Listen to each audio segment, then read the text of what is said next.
নিত্য নতুন আয়োজনে আল হেরা বাংলা ওয়াজ। আমি ফ্লাইটে উঠেছি এই গত সফরে, তা আমার পাশে যে ক্রু আছে খেদমতে, তো বিজনেস ক্লাসের ওই ক্রুদের কাছে নাম শুদ্ধা ওদের কাছে লিস্ট আছে, অমুক অমুক এত সিটে, অমুক অমুক এত সিটে। তো আমার সিট বরাবর এসে দাঁড়ায় ক্রু বলে কি, your name Khalid Saifullah Ayyubi? G, my name is Khalid Saifullah Ayyubi. Your name, তোমার নাম কি? মাই নেম ইজ আলী, আমার নাম আলী। আমি ভাবলাম যাক, আজকে কমাস কম একটা মুসলমানের রাতের খাওয়ান দাওয়ান নসিব হইতেছে মনে হয়, খুশি হয়েছি আর কি। তা আমার কাছে আসছে, খাবার নিয়ে আসছে। তা আইসা আমার দাড়িতে হাত দিয়ে বলে, তোর দাড়িটা খুব সুন্দর লাগে, ইউ আর এ সুন্নি মুসলিম? আমার তুই কি সুন্নি মুসলিম নাকি? হ্যাঁ, আমি সুন্নি মুসলিম। You are a Sunni Muslim? No no no, my grandfather is Muslim. He বললো যে না না না, আমি মুসলমান না, তবে আমার দাদা মুসলমান ছিল। হে, দাদা মুসলমান ছিল? আমি কি, তোর নাম আলী হইলো কেমনি? আব্বা যে মুসলমান ছিল, আব্বা শখ করে নাম রাখছে আলী, কিন্তু বাবা আমার ছোটবেলায় মারা গেছে। বাবা বিয়ে করেছিল একটা খ্রিস্টানকে। বাবার মৃত্যুর পরে আমার মা আমাদের 3-4 ভাই বোন যারা আছি, এদের সবাইরে খ্রিস্ট ধর্ম শিখাইছে, খ্রিস্টানদের সাথে আত্মীয়তা করাইছে। আমাদের মুসলিম পরিচয় যেটা, ওইটা বাবার পর্যন্তই শেষ, এরপরে ব্রেক হয়ে গেছে। তার মানে হলো একটা ছেলে, তার নাম আলী, কিন্তু তার দাদা ছিল মুসলমান, কিন্তু সে নাতির তৃতীয় পুরুষে এসে সে হয়ে গেছে পুরা খ্রিস্টান। তার বংশের থেকে খ্রিস্টান প্রজনন কেন্দ্র চালু হয়ে গেছে।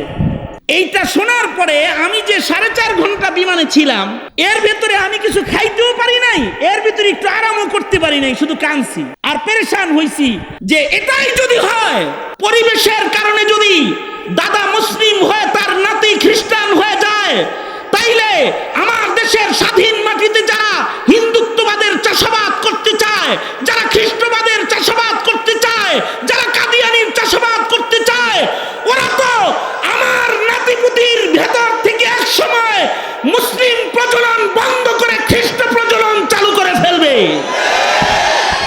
সাঈদ ইবনে মুসাইয়িব রাহমাতুল্লাহি আলাইহি, যিনি হযরত আবু হুরায়রার মেয়ের জামাই ছিলেন।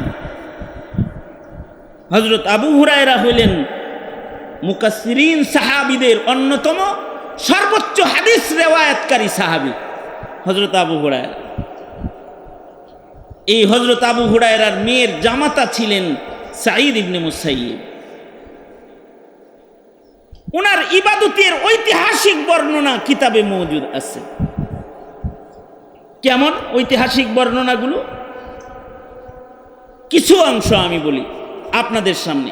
একটা বর্ণনা, সাঈদ ইবনে মুসাইয়িব 40 বছর লাগাতার তাকবীরে উলা সহকারে নামাজ আদায় করছেন। কত বছর? কত বছর? এবার বুঝেন, আপনি আমি নামাজ পড়ি কয় বছর? তাকওয়ার হিসাবটা করতে পারবেন যে আমাদের তাকওয়ার পরিমাপটা কি। শুধু তাই নয়, সাঈদ ইবনে মুসাইয়িব লাগাতার 40 বছর নামাজ পড়েছেন তাকবীরে উলা সহকারে। শুধু তাই নয়, সাঈদ ইবনে মুসাইয়িব বলেন, 40 বছর আমি মসজিদের পয়লা কাতারে বসে মুয়াজ্জিনের আজান শুনেছি। তার মানে হলো 40 বছর লাগাতার তিনি আজানের আগে মসজিদে প্রবেশ করেছেন। ওনাকে বলা হয়েছে আজানের আগে কেন মসজিদে আসেন, এটাকে বলে তাকওয়াল্লাহ। উনি বলেন এজন্যে আজানের আগে মসজিদে এসে বসে থাকি, ময়দানে মাহশরে মহান আল্লাহ আদালতে কিবরিয়াতে যদি আমায় জিজ্ঞেস করে, সাঈদ আমার ঘরে আমার কদমে সেজদা দিতে মুয়াজ্জিন দিয়ে ডেকে ডেকে তোমায় কেন আনা লাগতো? ভরপুর মজলিসে ময়দানে মাহশরে কাহার আল জালালের সামনে এর উত্তর আমি কি দিব? এই ভয়ে আজানের আগে 40 বছর মসজিদে হাজিরা দেই। বছর আজানের আগে মসজিদে হাজিরা দিয়েছেন। আরো শোনেন, ইকামতে সালাত কাকে বলে? ইকামতে সালাত কি খালি সমাজে নামাজ, সবাইকে নামাজি বানানো, এটা ইকামতে সালাত না। ইকামতে সালাত হলো নিজের নামাজকে এমন ভাবে পড়া যেন আমার কোনো ত্রুটির কারণে আমার নামাজ অস্তিত্বহীন না হয়ে যায়। কারণ হাদিসে আছে কিছু মানুষের নামাজ অস্তিত্বহীন হয়ে যাবে, চেহারায় ছুঁড়ে মারা হবে। ইকামতে সালাতের বহু দিকের একটা দিক হলো মাসাইলে সালাতকে গুরুত্বের সাথে হিফাজত করা, একটা একটা সুন্নতের হিফাজত করা। সাইয়্যিদ ইবনে মুসাইয়্যিব যে নামাজ পড়েছেন, তিনি এক একটা সুন্নতের হিফাজত কেমন করেছেন উনি বলেন যে 40 বছর আল্লাহর শুকর আমি নামাজ পড়েছি, আমার নজর সেজদার জায়গায় ছিল। 40 বছরের ভেতরে নামাজরত দাঁড়ানো অবস্থায় আমার নজর কখনো আমার সামনে দাঁড়ানো মানুষের পিঠের উপরে পড়ে নাই। আল্লাহু আকবার কাবীর। কি গুরুত্বটা কোন পর্যায়ে? তার মানে হলো নামাজের মধ্যে চোখের একটা সুন্নত আছে না? চোখের সুন্নতের একটা বর্ণনা শুনেন। একটা সুন্নতের অনেক দাম। ওমাইয়াতি আল্লাহ ওয়ার রাসূল ফাউলাইকা মাআল্লাযিনা আনআমা আল্লাহু আলাইহিম মিনান নাবিয়্যিন ওয়াস সিদ্দীকিন ওয়াস শুহাদাই ওয়াস সালিহিন। বিনা হিসাব জান্নাতীদের সাথে জান্নাতে থাকা যাবে সুন্নতের আমলের বরকতে। আর আমি তিলাওয়াতকৃত আয়াতের শেষে আছে, আমার তিলাওয়াতকৃত আয়াতের শেষে আছে ওমাইয়াতি আল্লাহ ওয়ার রাসূলা ফাকাদ ফাযা ফাওজান আযীমা। যারা আল্লাহ আল্লাহর রাসূলের ইত্তিবা করবে, সুন্নতের ইত্তিবা করবে, তাদেরকে আল্লাহ তাআলা অনেক বড় পুরস্কার দান করবে, অনেক বড় পুরস্কার দান করবে। সাইয়্যিদ ইবনে মুসাইয়্যিব শুধু চোখের সুন্নতটার কত গুরুত্ব দিছে। চোখের সুন্নত কি? নামাজরত নামাজে যখন কেউ দাঁড়াবে, দাঁড়ানো অবস্থায় চোখের সুন্নত হলো নজর থাকবে সেজদার জায়গায়।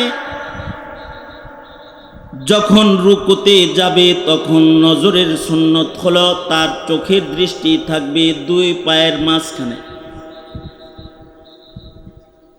যখন সেজদা অবনত হবে দুই হাতের মাঝখানে চোখ দুইটু খোলা থাকবে। যখন তাশাহুদের বৈঠকে বসা থাকবে তখন নজরের সুন্নত হলো তার চক্ষু দৃষ্টি কোলের উপরে থাকবে, মাথা সোজা থাকবে, নজর কোলের উপরে থাকবে। সালামের সময় নজরের সুন্নত হলো যখন সালাম ফিরাবে তখন ডান দিকে, সালাম ফিরানোর সময় ডান কাঁধে নজর রাখবে। অর্থাৎ আসসালামু আলাইকুম ওয়া রাহমাতুল্লাহ, আসসালামু আলাইকুম ওয়া রাহমাতুল্লাহ। নজর কোথায়? এইখানে। এটাই সুন্নাত। আমরা যে নামাজ পড়ি আমাদের নজর কত জায়গায় যায়। নামাজের কাতারে দাঁড়ায় ছাদের ফ্যানও গুইনা ফেলাইছে। পয়লা কাতারে কতগুলো ফ্যান আছে, দ্বিতীয় কাতারে কয়টা আছে?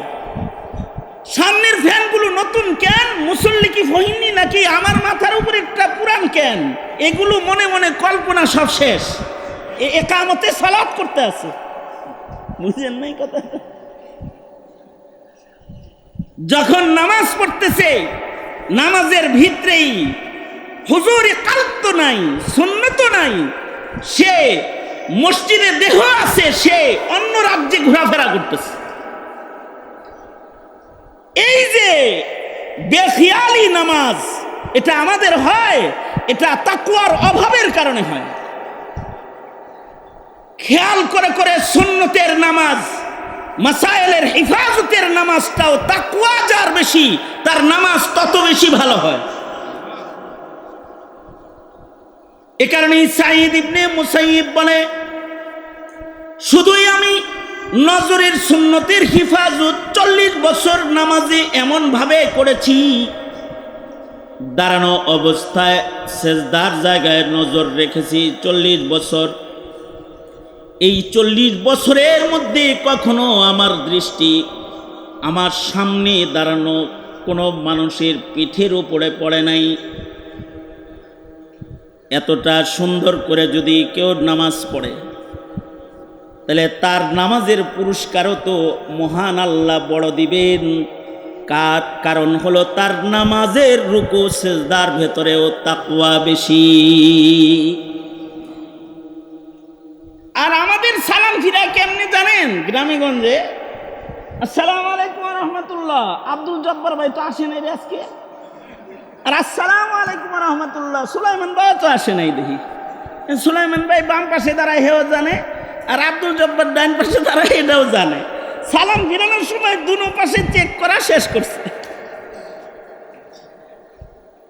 এই যে নামাজের এই হালত হইল, এইটাও তো তাকওয়ার অভাবের কারণে হইল।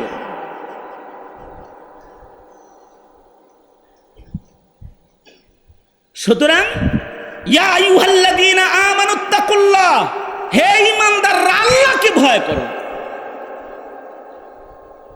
আল্লাহর ভয় যদি কারোর ভেতরে আসে তার গর্দান উঁচা হয় না, নিচা হয়ে যায়। এখন তো আমাদের গর্দান উঁচু, আমাদের গর্দান নিচু না, কারণ ক্ষুধা ভীতির অভাব যে এ কারণে। আমরা নিজেকে যতটা চিনি আল্লাহকে অতটা চিনি না।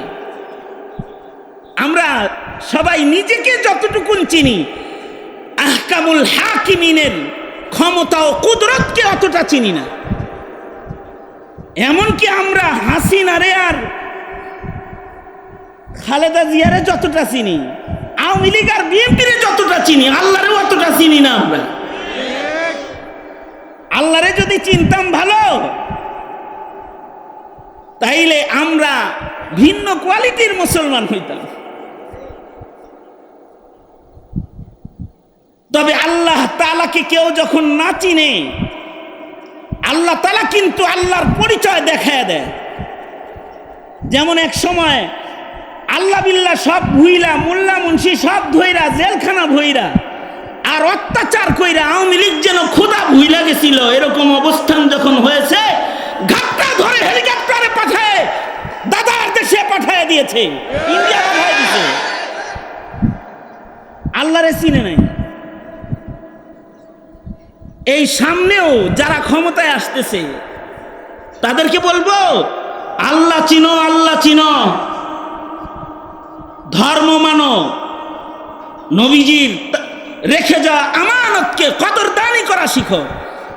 কারণ মনে মনে ভাবতেছে যে তোমরা ছাড়া আর কেউ ক্ষমতায় নাই, কিন্তু হাসিনার এত স্বপ্নের ক্ষমতা ভাঙ্গা দিতে যেই রবের 40 মিনিটও লাগে নাই, 40 মিনিট আগে সে নিজেও জানে না যে আমার জাওয়ানগা লাগতেছে।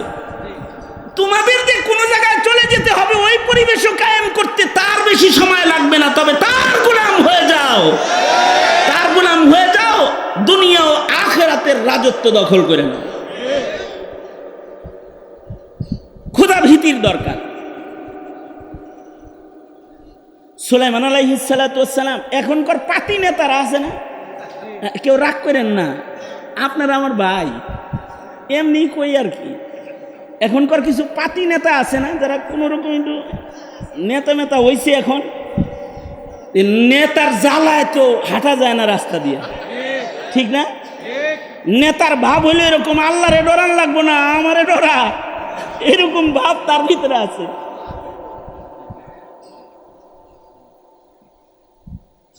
মানে আঞ্চলিক একটা নেতা এইরকম।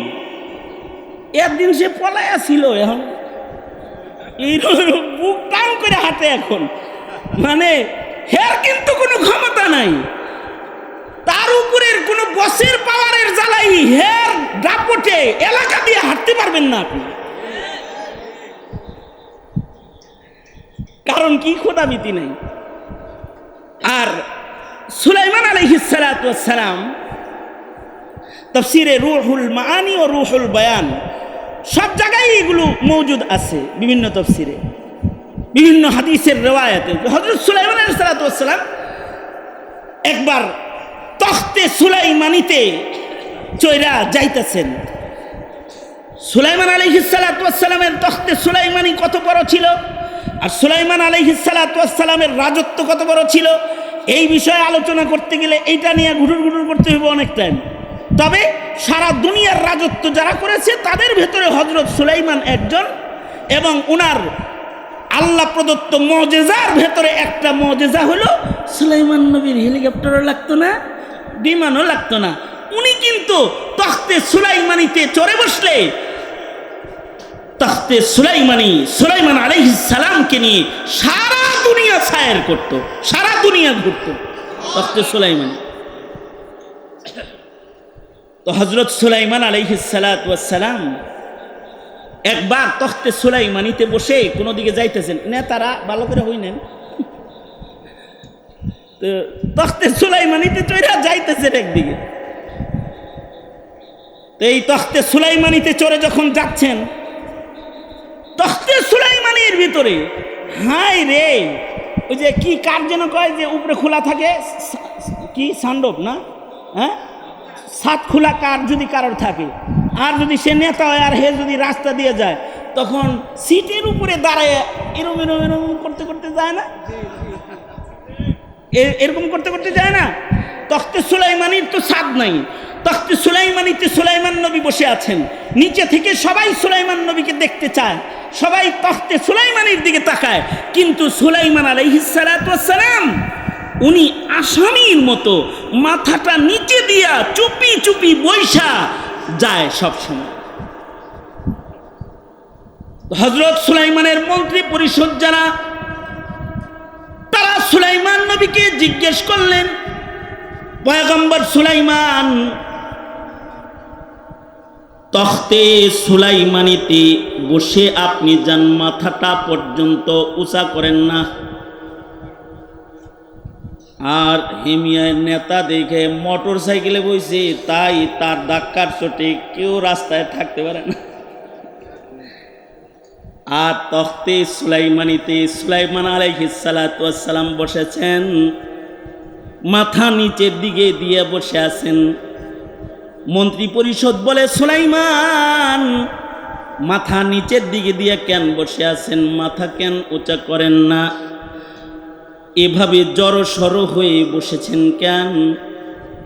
হযরত সুলাইমান বলে, সারা দুনিয়ার বাদশাহী মহান আল্লাহ আমাকে দান করেছে, কিন্তু আমাকে এই বিনয় আর নম্রতা একটা পিপিলিকায় শিক্ষা দিয়েছে।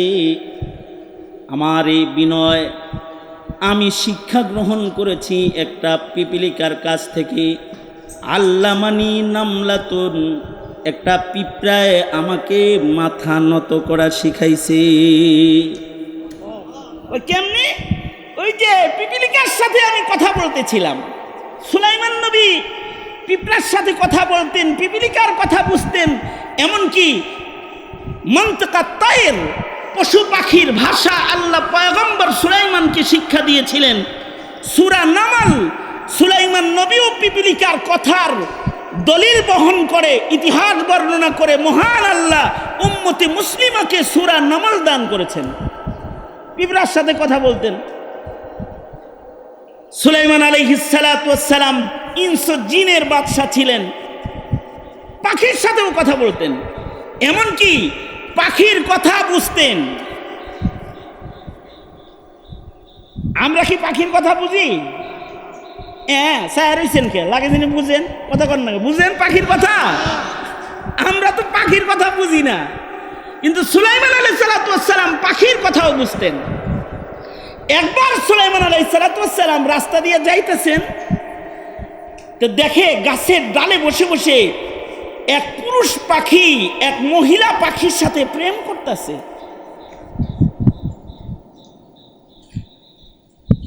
পুরুষ পাখিটা মহিলা পাখিরে কয় কি জানেন? এই আমার মতো প্রেমিক পাবি না, এগুলো বলতেছে। এই আমার সাথে বিয়া শাদী হইলে লাভ আছে, আমি অন্যান্য পাখির মতো পাখি না। এক চড়ই আর এক চড়ই পাখিরে বলতেছে, আমার সাথে একটু পীড়িত কর, আমার সাথে প্রেম করলে লাভ আছে। কি লাভ জানিস? আমি তোকে মসজিদুল আকসার সাদা গম্বুজের ভেতরে তোর জন্য একটা বাড়ি বানায় দিব। সুলাইমান নবী কয়, সব বিয়াকারীরা মিথ্যাবাদী, কারণ মসজিদুল আকসার খবর আমার চাইতে তো আর কেউ বেশি জানে না। বারবার আমি মসজিদুল আকসা নির্মাণ করেছি, আর ও বউয়ের লোভ দেখাইতেছে যে ওই মিনারার সাদা জায়গায় তোকে একটা বাসা বানায় দিব, ওইখানে দুইজন থাকবো, আমার সাথে ওই জায়গায় সম্পর্ক আছে, করার মতো লাইনঘাট আছে, এগুলো বলতেছে। সুলাইমান নবী বলে যে কিরকম মিথ্যাবাদী, কুল্লু নাকিহিন কাযযাব। সুলাইমান নবী বলে সব বিয়াকারী যারা এগুলো সব মিথ্যাবাদী, কারণ বিয়ার আগে খালি বিভিন্ন ধরনের প্রলোভন কথাবার্তা উল্টা উল্টা কয়, আর বিয়ার পরে এই মিষ্টি কথা থাকে না, এই কথাগুলো টক হয়ে যায়। মানুষের মুখের কথা টক হয়ে যাক, তিতা হয়ে যাক, ধারালো হয়ে যাক, এটাও আল্লাহ পাক চান না। এ কারণে আল্লাহ পাক বলেন অকুলু কাউলান সাদীদা। আমি যে আয়াত পড়েছি এটা কিন্তু বিবাহের খুতবার ভেতরে এই আয়াত পড়া হয়। বিয়ের খুতবার ভিতরে যে 3 আয়াত পড়া হয় তার ভিতরে এইটা এক আয়াত। তার মানে হলো ইয়া আইয়ুহাল্লাযীনা আমানুত্তাকুল্লাহ ওয়া কুলু কাওলান সাদীদা। আল্লাহ বলেন, হে ঈমানদারেরা, তোমরা আল্লাহকে ভয় করো। আকুলু কাওলান সাদীদা, তোমরা মিষ্টি মিষ্টি কথা বলো, সুন্দর সুন্দর কথা বলো, দুষ্ট কথা বলবা না, নষ্ট কথা বলবা না, ভালো কথা বলবা, পাক কথা বলবা, সুন্দর সুন্দর কথা বলবা।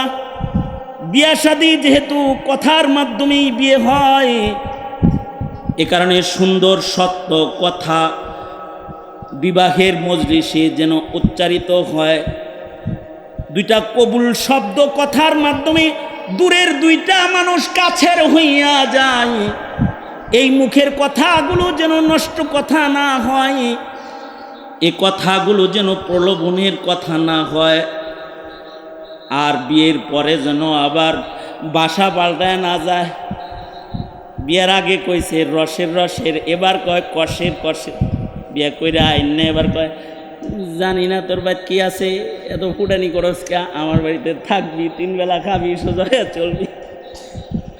আর এর আগে বলছে বিয়ে সাহেব আমার ছেলের কাছে মেয়েটা দেন, রাজরানী বানায় রাখুন। আর বাড়িতে আয়না কয় বুড়া বয়সে তোমার শাশুড়ি কাজ করবে নাকি, চোখে দেখো না, কাজের বুয়া একটা ধরে লইছে। দিন রাতের সব কাজ হেয়ার ঘাড়ে উঠাই দিছে। তো হযরত সুলাইমান বলে সব বিয়াকারীরা মিথ্যাবাদী। এরা পাখি বিয়া করতে চায়, তাও বললো কি মিশা কথা কয়। অন্যরা পাখির ভাষা বুঝে না, তাই তারা জানে না। কিন্তু সুলাইমান নবী যেহেতু আল্লামানি মানতিকাত তাইর, হযরত সুলাইমান বলেন আল্লাহ আমাকে পাখির ভাষা শিক্ষা দিয়েছেন। উনি পাখির ভাষা শুনতেছেন, পাখিরে বলে আই লাভ ইউ, আমি তোমাকে ভালোবাসি, আর আমি স্বামী হিসাবে একজন মানে খুব ভালো কোয়ালিটির একটা স্বামী, সুতরাং আমাকে বিয়ে করলে তোমাকে কিন্তু মসজিদুল আকসার মিনারায় আমি বাড়ি বানায় দিব। যাই হোক, এটা কথা না, ফাঁক দিয়ে আয়াতের ভেতরে একটু ঢুকেছিলাম, আবার বেরিয়ে গেলাম। সেটা হলো সুলাইমান আলাইহিস সালাতু ওয়াস সালাম পশু পাখির ভাষাও বুঝতেন এবং পিপিলিকার ভাষাও বুঝতেন, পিঁপড়ার সাথে কথা বলতেন। তো হযরত সুলাইমান পিপিলিকার সর্দারকে বললেন ইসআল মা শি'তা ইয়া আইয়ুহান নামলা, এই পিঁপড়া, তোর যা মনে চায় তা আমার কাছে চা, কারণ আনাল মালিক, আমি হলাম বাদশাহ, সারা দুনিয়ার বাদশাহী আল্লাহ আমাকে দিছে, তোর যা চাইতে মনে চায় আমার কাছে চা, উতিক, আমি তোকে দেব। তোরে খুশি করে দেবো, আমি তোর উপরে খুশি হয়ে গেছি, চা একটা কিছু। তো হযরত সুলাইমান বলে, আমি যখন পিঁপড়ারে বলছি আমি বাদশাহ, তুই আমার কাছে কিছু চা, যা চাবি আমি তা তোরে দিমু, পিপিলিকায় আমার গর্দানকে নিচু করে দিল। আমি যে আনাল মালিক বলেছিলাম, আমি নেতা, আমি বাদশাহ এটা বলেছিলাম, আমার গর্দানকে নিচু করে দিল। পিপিলিকা আমাকে বলল, ইয়া আইয়ুহাল মালিক, ও হে বাদশাহ নামদার, জিদ ফি হায়াতি, আল্লাহ আমারে যে হায়াতটুক দিছে এই হায়াত থেকে আরেকটু বাড়ায়া আমার হায়াতটাকে একটু বড় বানায়া দেন। সুলাইমান আলাইহিস সালাম বললেন, হে যখন হায়াত চাইছে তখন তো আমি নাই। কারণ বুঝা থাকলে জোরে করে বলেন, হায়াতের মালিক একমাত্র কে? জোরে আওয়াজ করে বলেন। সুলাইমান নবীর কাছে তার হায়াত নাই। এ কারণেই সুলাইমান আলাইহিস সালাতু ওয়াস সালাম ইন্তেকালের পূর্বে হায়াত চেয়েছিলেন, আল্লাহ উনাকেও হায়াত দেয় নাই। লাঠি ভর দিয়ে দাঁড়ানো অবস্থায় রূহ লয়ে গেছে, কুরআনে বর্ণনা মওজুদ আছে। তার মানে হায়াতের মালিক কে? জোরে বলুন। সুতরাং আমেরিকার সাথে সম্পর্ক থাকলে বাঁচমু, ইন্ডিয়ার সাথে সম্পর্ক থাকলে বাঁচমু, চায়নার সাথে সম্পর্ক থাকলে বাঁচমু। আমাদের বাচ্চা মরা কার হাতে? জোরে আওয়াজ করে বলেন। আমাদের জীবন, আমাদের মরণ সব কিছু মহান আল্লাহ পাকের হাতে। এ কারণে মুসলমানরা আমেরিকাকে ভয় পায় না, ইমানদারেরা ইন্ডিয়াকে ভয় পায় না। কারণ তাদের আয়তন বড় হতে পারে, অস্ত্রের শক্তি বেশি হতে পারে, ওদের জন্য আল্লাহ নাই। লানাল মাওলা ওয়ালা মাওলা লাহুম, আমাদের জন্য আছেন কে? জোরে আওয়াজ করে বলেন। হায়াতের মালিক তো আল্লাহ। পৃথিবীর কোন রাজা বাদশার কাছে হায়াত নাই। সুলাইমান নবী বললেন, এইটা ছাড়া অন্য কিছু চাওয়া যায় না, এটা তো কোনো মানুষ দিতে পারে না, আসলেই দিতে পারে না। কোনো বড়ি খায়া হায়াত বানান যায় না, হায়াত বড়ি নাই। ইদানিংকালে কোনো ঔষধ যদি মার্কেটে আসে, এইটার ম্যানেজমেন্টে এবং প্রচারণায় যে পরিমাণ, ওগুলোরে কি কয় ইংলিশে? হ্যাঁ, আরে না, যারা ঔষধ লইলে ঘুরে মার্কেটিং করে, মার্কেটিং ম্যানেজার। এই মার্কেটিং ম্যানেজার, ট্যাবলেট যত আছে তার চাইতে ম্যানেজার বেশি আছে। মার্কেটিং ম্যানেজার বড়ি যে কয়টা, এর চাইতে লোক বেশি। সব ডাক্তারের চেম্বারে একজন করে বয়ে রয়েছে। একজন আইসা আমাকে বলে, হুজুর আমি কিন্তু ভালো ওষুধ কোম্পানির একজন মার্কেটিং ম্যানেজার, আমার দাওয়াত দিতে আইসে আর কি। আমি বললাম, তো আপনার লগে খাতির রাখা দরকার, কারণ অসুখ বিসুখ জেলেতে আসার পরে না খুব বেশি। হাসিনা জেলখানায় এত আদর করছে যে জেলের থেকে বের হওয়ার পরে এবার অসুখ বিসুখের সীমা নাই, আপনার লগে খাতির দরকার। তা আমি বললাম, তো আপনার কোম্পানি কি কি ওষুধ বানায়? এই এই এই এই এই এই এই এই এই আমি ধর মিয়া, এই ওষুধ তো অন্য কোম্পানিও বানায়, আপনার কোম্পানিকে বললেন একটা ভালো বড়ি বানাইতে, কি কোনো আইডিয়া হুজুর? আমি কই, হ্যাঁ আমার কাছে দারুণ আইডিয়া আছে, যে জমিন বেচে আগে বড়ি কিনা সবাই যার যার আলমারি বইরে রাখবো, যদি একটা বড়ি খালি বানান যায়, বড়িটার নাম দিবেন হলো হায়াত বড়ি। কি বড়ি? কি বড়ির নাম হবে হায়াত বড়ি। এইটা কেনার জন্য বাপেরা তাদের মিরাজ বন্টন বন্ধ করে দিবে, যার যার জমিন পয়সা নিজেই বড়ি কিনা বয়া থাকবো, আর কইব তুই যা ছেলে আসস, ভালো কথা, বড়ি কেনার জন্য টেহা পাবি না। এই জায়গা জমিন যা আছে এগুলো সব বিক্রি করে আমি বাচ্চা যাব, কারণ হায়াতের দাম মানুষের কাছে এত বেশি, কিন্তু হায়াতের মালিকানা এক জাররাও মানুষের কাছে নাই। আল্লাযী খালাকাল মাউতা ওয়াল হায়াতা লিয়াবলুয়াকুম আইয়ুকুম আহসানু আমালা, এটার মালিকানা একমাত্র কার? জোরে আওয়াজ করে বলেন। সুলাইমান নবী বলে, আমার কাছে তো হায়াত নাই।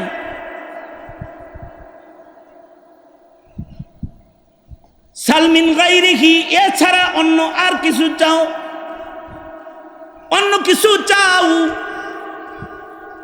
পিপিলিকায় কয় তাহলে আইয়ুহাল মালিক জিদ ফি রিজকি, ও বাদশাহ আপনি আমার রিজিক বাড়ায় দেন।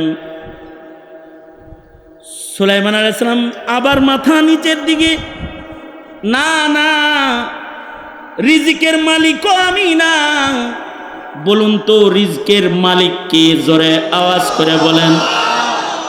আমার আপনার রিজিকের মালিক আল্লাহ। দুনিয়ার সব এই সাঙ্গ খেলা যা আছে সাঙ্গ হয়ে যায় দুই জিনিসের কারণে, আর খেলা জমে দুই জিনিসের কারণে। হায়াত রিজিক হয় তো দুনিয়ার খেলা বাকি রয়, হায়াত রিজিক নাই তো খেলা বন্ধ হয়ে যায়। দুনিয়ার হায়াত দারমাদার এই দুই জিনিসের উপরে। পিঁপড়া বলে, খুব বড় করে বুক টান করে বললেন, আনাল মালিক, আমি বাদশাহ।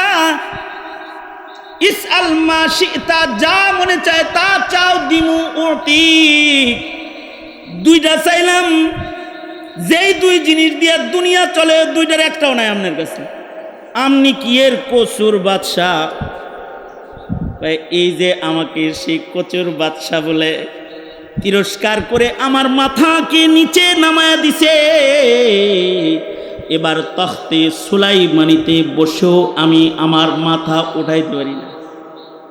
কারণ মালিকের মালিক আল্লাহর ভয় সব সময় আমাকে বিনয় করে চালায়। আল্লাহু আকবার করে বলেন। এ কারণে তাকওয়া দরকার। তাকওয়া আল্লাহ আসবে কেমনে? কুনু মা'আস সাদিকিন। এইভাবে বসে বসেই তাকওয়া বিতরণ হয়। সুতরাং সমাজকে মুত্তাকি বানান, সমাজের মুখের ভাষা সুন্দর বানান, সমাজকে সুন্নতওয়ালা বানান। ফাকাদ ফাযা ফাওজান আযীমা। ইনশাআল্লাহ সমাজের মানুষকে মুত্তাকি বানাবো, ইনশাআল্লাহ। জোরে করে বলেন। খোদা ভীরু বানাবো, তাকওয়া আল্লাহ শিখাবো, এবং ভাষা সুন্দর বানান, জবান ভালো করেন। রাজনীতি করেন আপনারা, একজনের গালির জ্বালায় আর একজনের ভোট চলে যায়। এই মুখ ভালো করে আলান, সুন্দর ভাষা নিয়ে আগমন করুন। কারণ মানুষের যখন মুখ অসুন্দর হয়ে যায় তখন বুক অসুন্দর হয়ে যায়, আর যখন মুখটা ভালো হয় তো বুকটা ভালো হয়ে যায়। এ কারণে কুলু কাউলান সাদীদা, মুখটা ভালো করো, বুকটা ভালো হয়ে যাবে। সুতরাং দুষ্ট কথা উচ্চারণ করব না, ইনশাআল্লাহ। জোরে করে বলেন। তৈয়ার আছি তো ইনশাআল্লাহ। আর সুন্নতের পাবন জিন্দেগি করব। সমাজে মুত্তাকি বাচ্চা কাচ্চা বানাইতে দরকার। মাদ্রাসা, স্কুল, কলেজে তাকওয়া শিক্ষা দিবে না, কিন্তু তাকি আপনার ছেলেকে তাকওয়া শিক্ষা দিবে। যে কোনো মাদ্রাসা আপনার সন্তানকে তাকওয়া শিক্ষা দিবে, নম্র ভাষা শিক্ষা দিবে। এ কারণে দেখেন না, এই দেশের কোনো হুজুরের ভাষা খারাপ না, এরা মিম্বরে বসে বসে মিষ্টি কথায় কথা কয়। আপনি কি মনে করেন আপনার মতো ভাষা হেরা জানে না? বিশ্বাস করেন, যদি প্রতিযোগিতা লাগে না, আপনি পারবেন না। কিন্তু জানে, কিন্তু আপনাকে কিছু বলে না আর কি। কারণ তারা তাদের মুখকে সুন্দর কথায় ব্যবহার করে, সুন্দর কাজ করে, সুন্দর কথা, সুন্দর বুক, তাই সুন্দর কাজ বেশি করে। তবে মুমিনের হৃদয়ে ঈমান আছে। ঈমান, এই ঈমান নষ্ট করে, তাকওয়া তাহারাত নষ্ট করে যারা জাতিকে বেঈমান বানাইতে চায়, তাদের মোকাবেলায় সংগ্রাম এক নম্বর হলো তালিম তরবিয়তের সংগ্রাম। তালিম তরবিয়তের মাধ্যমে এদের বিরুদ্ধে সংগ্রাম চালিয়ে যেতে হবে। নবী রাসূল দিয়ে আল্লাহ তাআলা এই পদ্ধতিটাকেই সর্বপ্রথম গ্রহণ করেছেন, তালিম ও তরবিয়ত। আমি একটা কথা বলে আমি আমার আলোচনা আজকের মতো শেষ করে দেব ইনশাআল্লাহ। সেটা হলো, হজ থেকে আসার সময় আমি ফ্লাইটে উঠেছি এই গত সফরে। তা আমার পাশে যে ক্রু আছে খেদমতে, তো বিজনেস ক্লাসের ওই ক্রুদের কাছে নাম শুদ্ধা ওদের কাছে লিস্ট আছে, অমুক অমুক এত সিটে, অমুক অমুক এত সিটে। তো আমার সিট বরাবর এসে দাঁড়ায় ক্রু বলে কি, your name Khalid Saifullah Ayyubi? G, my name is Khalid Saifullah Ayyubi. Your name, তোমার নাম কি? মাই নেম ইজ আলী, আমার নাম আলী। আলী। আমি ভাবলাম যাক আজকে কমাস কম একটা মুসলমানের রাতের খাওয়ান দাওয়ান নসিব হইতেছে মনে হয়, খুশি হয়েছি আর কি। তা আমার কাছে আসছে, খাবার নিয়ে আসছে। তা আইসা আমার দাড়িতে হাত দিয়া বলে, তোর দাড়িটা খুব সুন্দর লাগে, ইউ আর এ সুন্নি মুসলিম? আমার কাছে তুই কি সুন্নি মুসলিম নাকি? হ্যাঁ আমি সুন্নি মুসলিম। You are a Sunni Muslim? No no no no, my grandfather is Muslim. হ্যাঁ, হে বললো যে না না না আমি মুসলমান না, তবে আমার দাদা মুসলমান ছিল। হে দাদা মুসলমান ছিল। আমি কি তোর নাম আলী হইলো কেমনি? আব্বা যে মুসলমান ছিল, আব্বা শখ করে নাম রাখছে আলী, কিন্তু বাবা আমার ছোটবেলায় মারা গেছে। বাবা বিয়ে করেছিল একটা খ্রিস্টানকে। বাবার মৃত্যুর পরে আমার মা আমাদের 3-4 ভাই বোন যারা আছি এদের সবাইরে খ্রিস্ট ধর্ম শিখাইছে, খ্রিস্টানদের সাথে আত্মীয়তা করাইছে। আমাদের মুসলিম পরিচয় যেটা ওইটা বাবার পর্যন্তই শেষ, এরপরে ব্রেক হয়ে গেছে। তার মানে হলো একটা ছেলে তার নাম আলী, কিন্তু তার দাদা ছিল মুসলমান, কিন্তু সে নাতির 3য় পুরুষে এসে সে হয়ে গেছে পুরা খ্রিস্টান। তার বংশের থেকে খ্রিস্টান প্রজনন কেন্দ্র চালু হয়ে গেছে। এইটা শোনার পরে আমি যে 4.5 ঘন্টা বিমানে ছিলাম, এর ভেতরে আমি কিছু খাইতেও পারি নাই, এর ভিতরে একটু আরামও করতে পারি নাই, শুধু কাঁদছি আর পেরেশান হইছি যে এটাই যদি হয়, পরিবেশের কারণে যদি দাদা মুসলিম হয়ে তার নাতি খ্রিস্টান হয়ে যায়, তাইলে আমার দেশের স্বাধীন মাটিতে যারা হিন্দুত্ববাদের চাষাবাদ করতে চায়, যারা খ্রিস্টবাদের চাষাবাদ করতে চায়, যারা কাদিয়ানির চাষাবাদ করতে চায়, ওরা তো আমার নাতিপুতির ভেতর থেকে এক সময় মুসলিম প্রজনন বন্ধ করে খ্রিস্ট প্রজনন চালু করে ফেলবে।